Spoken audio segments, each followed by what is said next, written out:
അപ്പൊ ഞാൻ ഒരു ബുക്ക് എഴുതിയായിരുന്നു, കുമ്പാരി പറയും. കുമ്പാരിയുടെ കണ്ണന്തിരികളും കുറെ കാര്യങ്ങളൊക്കെ വെച്ചിട്ടൊരു സ്വന്തം കഥയാണോ? എന്റെ സ്വന്തം കഥ. അതായത് 5 കഥകളിൽ ഒരു 2 ഇമാജിനേഷൻ ഉണ്ട് കുറച്ച്, ബാക്കിയൊക്കെ ഒരു വേശ്യയായിട്ടുള്ള പ്രണയം. ഒരെണ്ണത്തിൽ 28ാമത്തെ വയസ്സിൽ വിർജിനിറ്റി നഷ്ടപ്പെടുന്ന സെക്ഷലി ഫ്രസ്ട്രേറ്റഡ് ആയിട്ടുള്ള ഒരു സമൂഹത്തിൽ നിന്ന് വന്ന ഒരു പയ്യൻ.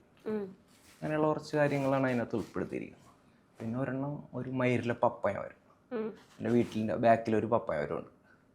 അപ്പം നാട്ടുകാരുടെ മുഴുവൻ വിരൽ ചൂണ്ടൊരു ആ പപ്പായ മരത്തില, അവിടെ പഴുത്ത് നിൽക്കുന്ന പപ്പായ മരത്തില. ഞാൻ പറിക്കാറില്ല, ഇടയ്ക്കൊക്കെ പറിക്കാറുണ്ട്. അപ്പം ഈ നാട്ടിലെ വർത്താനത്തിൽ ഈ പപ്പായ മരം വലിയൊരു ഇതായി. അപ്പം നമ്മുടെ ചെവിയിലെത്തും അതിനൊക്കെ ആ പപ്പായ മരം. അപ്പം അങ്ങനെ പറിച്ചെടുക്കാൻ പാടില്ല, അവിടെ കിടന്ന് പഴുത്തു പോകണം.